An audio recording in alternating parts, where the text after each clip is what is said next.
So I'm back in school to prepare for the next academic year, 2022. Lots of discussion took place today and lots of information to prepare us. But one of the things that was discussed today that I thought something for me to reflect on is this concept of growth mindset. Now, growth mindset is not a new word. Many organizations use it to motivate their staff, their members, and no one can argue that growth is a bad thing. I mean, everybody wants to continue to grow, continue to improve in their craft, in their work, in their, so many things to improve. So growth is a good thing.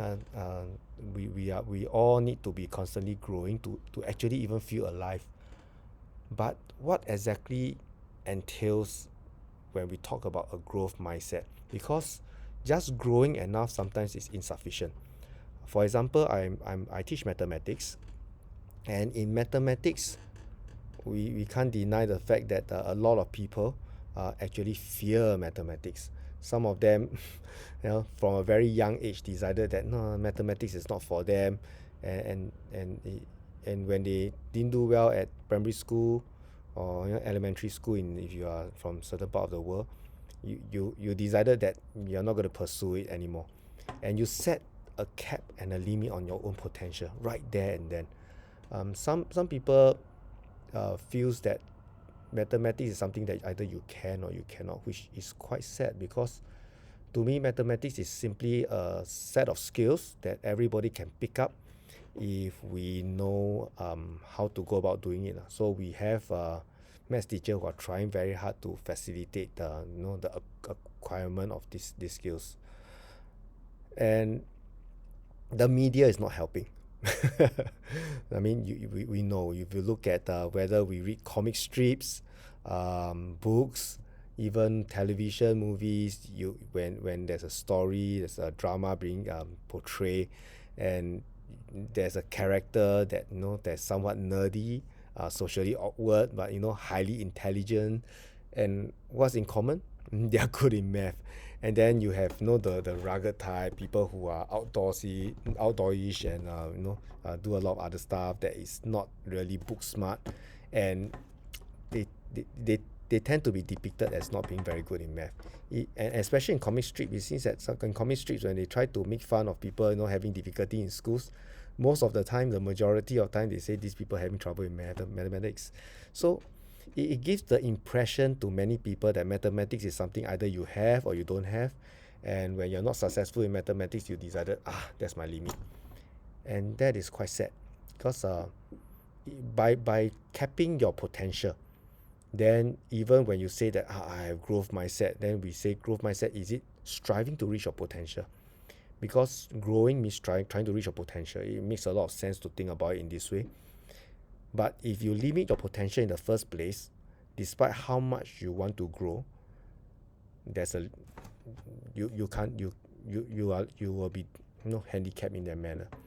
Therefore, okay, we were also actually told, or rather asked today during our meetings and discussion, whether we feel that the growth mindset is about trying to strive for your potential or creating our potential.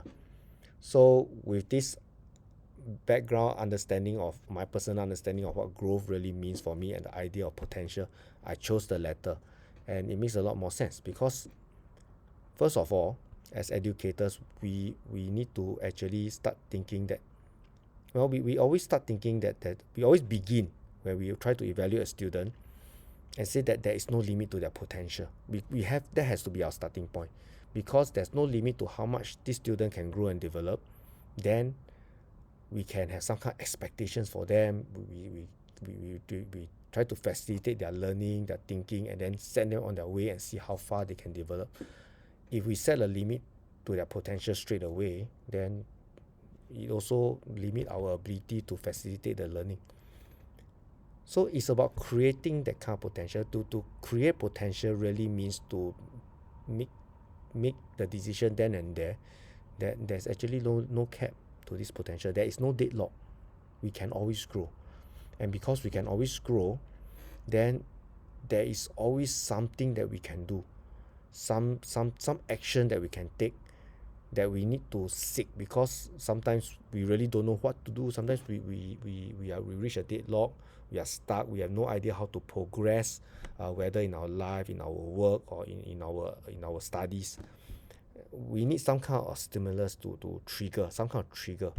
And I guess that's actually the main task of an educator, as a teacher, to find this trigger for the students, so that they want to grow further in their learning. And that, to me, is a growth mindset. It is actually to understand that we want to find a trigger to keep them going without setting any limits to the potential. Yeah. Yeah.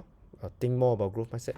That's the whole point of reflection. So I feel this year definitely will think about this idea a little bit more. I believe my colleagues and myself included, we will have a few more opportunity to actually sit down and discuss this idea and this concept of growth mindset, and how we really want to use this concept to really bring out the best in our students. Yeah. So that's for today. Bye. Have a nice day.